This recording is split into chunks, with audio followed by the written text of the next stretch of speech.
Good morning students. आज फिर कुछ अकाउंटिंग टर्म्स को क्लियर करने की और समझने की कोशिश करेंगे आज की क्लास में।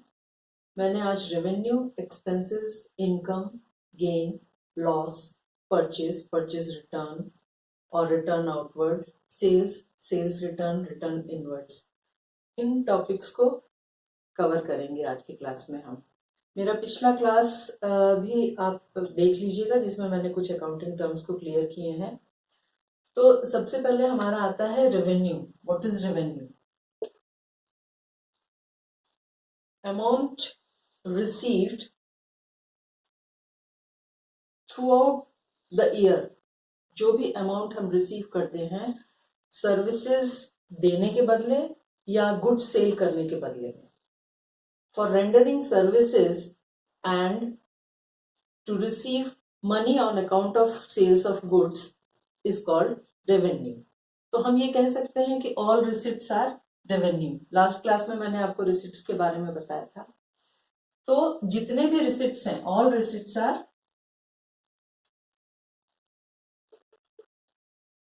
We can say revenues.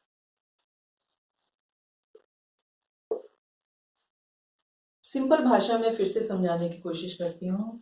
जितने भी मनी हमारे पास आते हैं बिजनेस के दौरान, जो भी मनी हम एक्वायर करते हैं, आइदर हम सर्विसेज देके या हम गुड सेल करके, जो भी मनी एक्वायर करते हैं उसको रेवेन्यूज कहा जाता है। उसके अपोजिट हुआ एक्सपेंसेस। जो भी सर्विसेज हम लेते हैं, समझ गए? जो भी सर्विसेज हम लेते हैं टू एक्वायर रेवेन्यूज, रेवेन्यू को जनरेट करने के लिए जो भी सर्विसेज हम लेते हैं या हम सेलिंग करते हैं उसको जो है, या हम रिसीव करते हैं कोई गुड्स, तो उसको हम एक्सपेंस करते हैं, कहते हैं। मतलब हमने अगर गुड रिसीव किया तो हमने क्या खर्चा किया, मनी हमने स्पेंड किया, तो वो एक्सपेंस में आएगा। या हमने किसी तरीके की सर्विसेज किसी से ली तो वो एक्सपेंस हुआ हमारा। तो रेवेन्यू जो है वो जो भी हम रिसीव करते हैं अमाउंट अपने बिजनेस में, वो रेवेन्यूज हो गया। जो भी हम खर्च करते हैं दैट इज कॉल्ड एक्सपेंसेस। तो हम ये कह सकते हैं कि all revenues, all receipts are revenues and all payments are expenses। समझ में आया? कुछ एग्जाम्पल्स के साथ समझाने की कोशिश करती हूँ।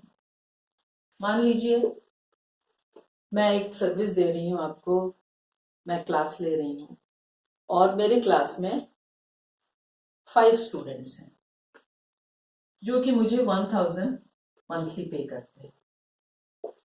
ये 5 स्टूडेंट्स, तो मेरा मंथ में कितना इनकम हुआ?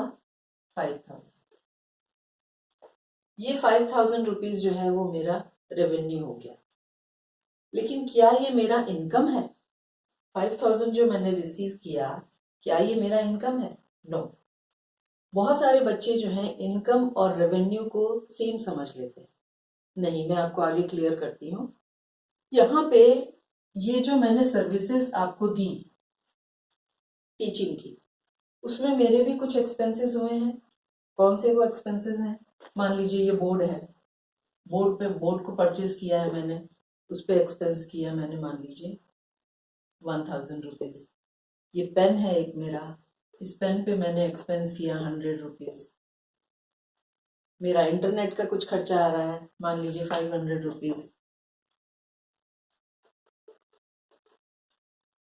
तो मेरे कुछ खर्चे कितने हुए? ये 1600 रुपीज मेरा एक्सपेंस हुआ। ये एक्सपेंस जब तक मैं नहीं शो करूंगी तब तक मेरा नेट इनकम नहीं आ सकता। समझ गए? ये तीनों चीजों को आप एक साथ समझिए कि ये 5000 रुपीज मेरा रेवेन्यू है, ये 1600 रुपीज मेरा एक्सपेंस है, और 5000 माइनस 1600 कितना हुआ? 3400। ये मेरा इनकम हो गया। समझ में आया आप लोगों को? कुछ और एग्जाम्पल्स के साथ समझते हैं। जैसे मैंने अपना बिजनेस इस्टेब्लिश किया हुआ है, उसमें उसका अकाउंट मैंने बैंक में खोला है और बैंक मुझे कोई इंटरेस्ट, बैंक जो है वो मुझे जो मेरा मनी डिपॉजिट है उस पे इंटरेस्ट दे रही है। क्या दे रही है? कुछ इंटरेस्ट देती है बैंक हमें, मंथली वो इंटरेस्ट हमारे पासबुक में शो करती है। तो ये इंटरेस्ट जो है वो मेरा रेवेन्यू है, इसको मैं रेवेन्यू साइड में शो करूंगी। अब बैंक कुछ चार्जेस भी करती है, कुछ सर्विसेज हमें रेंडर करती है जिसके लिए वो कुछ चार्जेस हमसे लेती है। तो वो चार्जेस क्या हुआ? मेरा एक्सपेंस हुआ, तो उसे हम एक्सपेंस साइड में दिखाएंगे। तो एक तरीके से जो भी कमीशन रिसीव करते हैं हम, कमीशन रिसीव किया हमने रेंट रिसीव किया, हमने सैलरी रिसीव की, हमने जो भी रिसीव किया हमने, वो हमारा रेवेन्यू है। और उसी तरीके से एक्सपेंसेस जो है हमारा जो है वो क्या हो जाएगा? जैसे हमने रेंट पे किया, सैलरी पे की, ठीक है, सैलरी पेड, कमीशन पेड, कुछ डिस्काउंट हमने दिया किसी चीज पे, डिस्काउंट पेड हमारा एक्सपेंस हो गया, डिस्काउंट रिसीव्ड हमारा क्या हो गया? रेवेन्यू हो गया।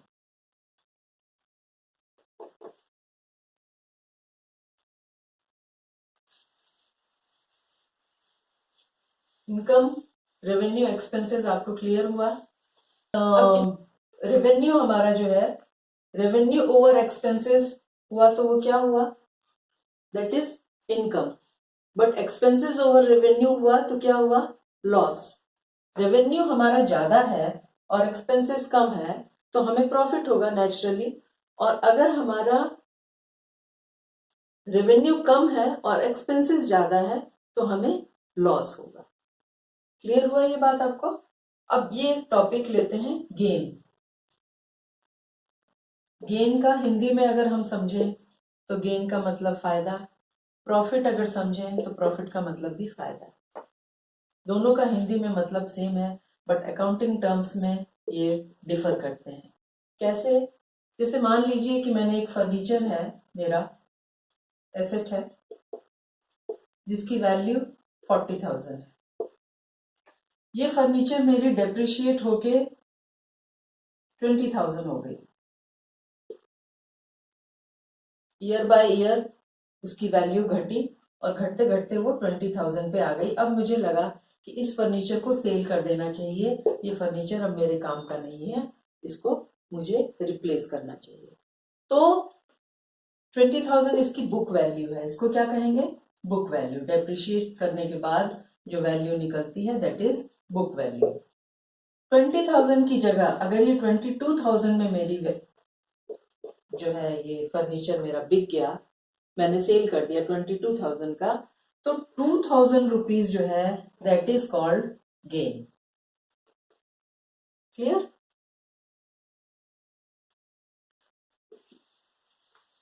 Next is loss.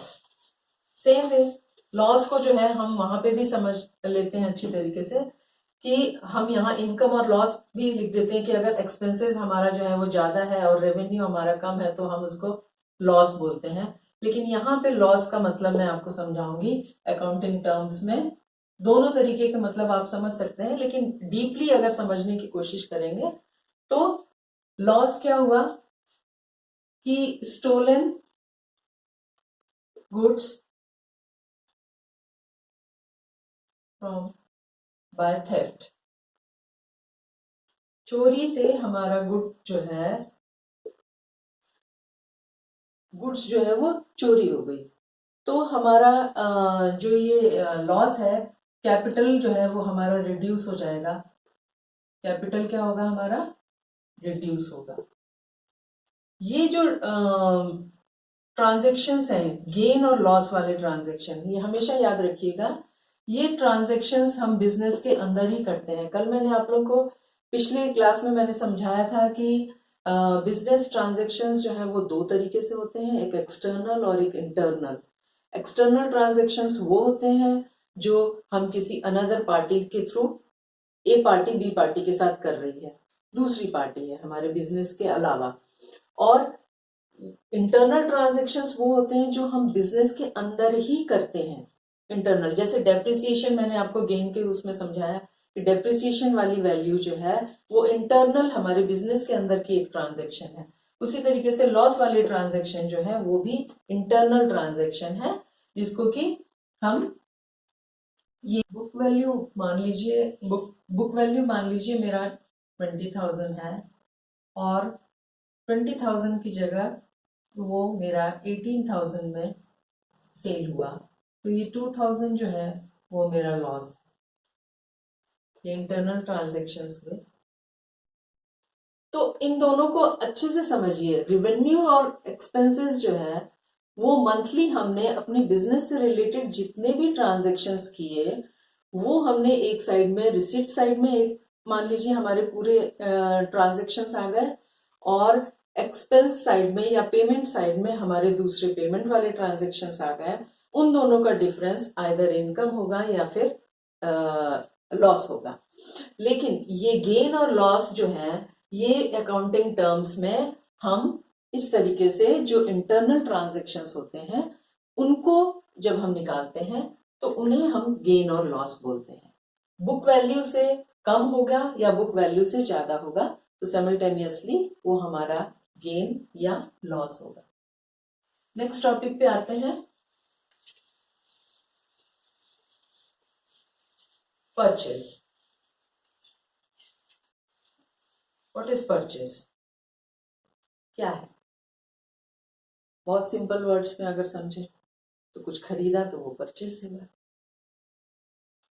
लेकिन अकाउंटिंग टर्म्स में परचेज का मतलब हुआ कि अगर मैंने कोई सामान खरीदा है और मेरा पर्पस है उसको सेल करने का, और फर्दर उसका पर्पस मेरा है टू जनरेट इनकम। समझ में आया? तो परचेज क्या हुआ? To acquire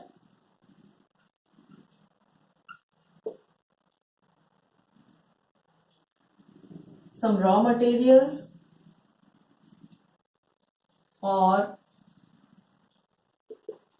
goods in order to generate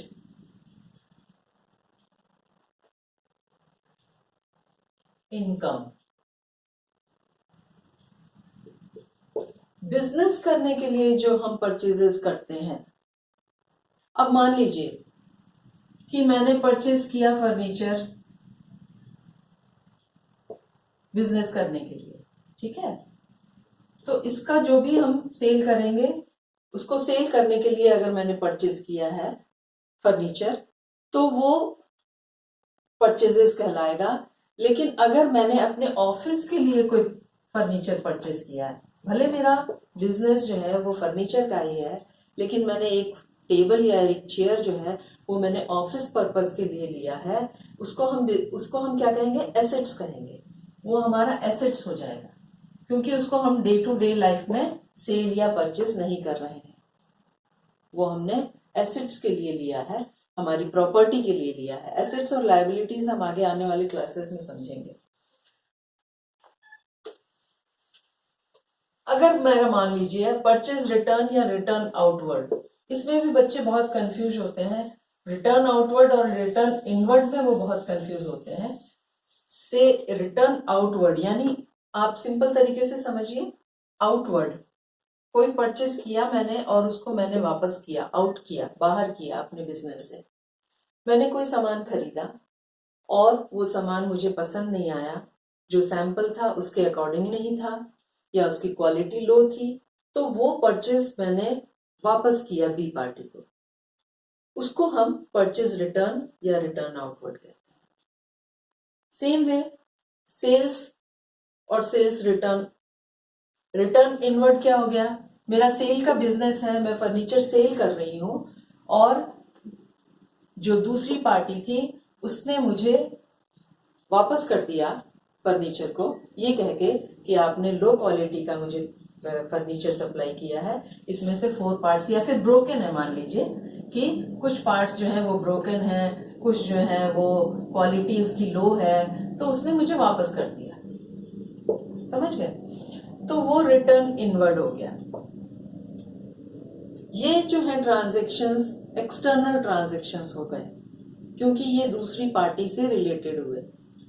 फिर से समझने की कोशिश करते हैं। गेन हुआ वो इंटरनल ट्रांजैक्शन है बिजनेस का, और परचेज रिटर्न, सेल्स रिटर्न, ये सारे हमारे एक्सटर्नल ट्रांजैक्शंस हैं।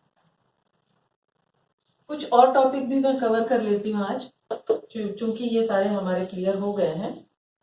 तो डेटर्स क्या है? डेटर्स, इसमें बी साइलेंट है, ध्यान रखिएगा। हिंदी में अगर इसका मतलब समझें तो देनदार जिसको बोलेंगे, क्योंकि सारे मैंने बताए थे आपको, सारे बिजनेस जो है वो कैश और क्रेडिट दोनों पे चलते हैं।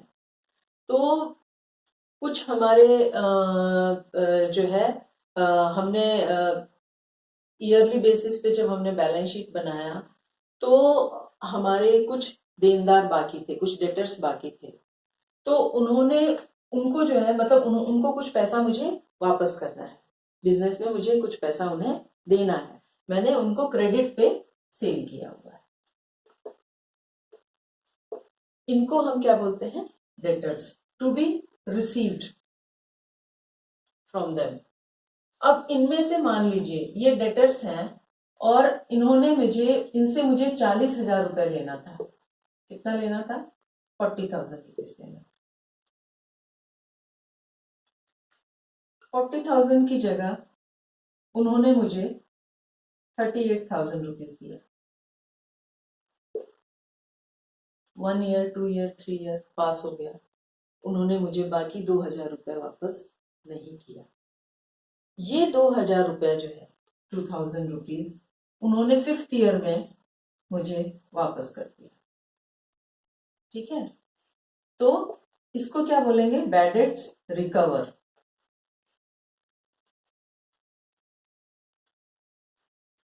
ये जो 2,000 रुपया था, इसको मैं ये मान के चली कि अब ये मुझे नहीं मिलेगा, ये मेरा लॉस हो गया। समझ गए? तो ये हमारा कहाँ आ जाएगा? एक्सपेंसेस साइड में आ जाएगा, क्योंकि ये मेरा लॉस है, मैं इसको मान के चली लॉस है। यहां पर भी हम इसको समझ सकते हैं, इंटरनल ट्रांजैक्शन है। तो ये 2,000 मैंने सोचा था कि ये तो मेरा लॉस हो गया, मुझे तो अब नहीं मिलने वाला, लेकिन ये 2,000 मुझे अनएक्सपेक्टेडली मुझे 5th ईयर में मिल गया। तो इसको चूंकि मेरा ट्रांजैक्शंस हो गया और इसको मैंने लॉस समझ लिया था और मुझे 2,000 मिल गया, तो अगेन ये मेरा इनकम हो गया, गेन हो गया। तो इसको मैं रिसिप्ट साइड में ले लूंगी। समझ गए? तो डेटर्स जो है, क्लियर समझ में आया आपको? कुछ हम इसमें से जो पैसे डूब जाते हैं उसको हम क्या कहते हैं? बैड डेट्स, और जो रिकवर हो गए उसको हम बोलेंगे बैड डेट्स रिकवर। कोशिश करेंगे कि नेक्स्ट क्लास में पार्ट 3 में हम अकाउंटिंग टर्म्स को पूरी तरीके से समझ लें, तो फिर हम नेक्स्ट चैप्टर की तरफ बढ़ेंगे। तो 3 मेरे जो पार्ट 1, पार्ट 2, पार्ट 3 अगर आप तीनों देखेंगे तो आपको अकाउंटिंग टर्म्स जो है वो अच्छी तरीके से क्लियर हो जाएंगे। तो आज के लिए इतना ही, मिलते हैं नेक्स्ट क्लास में।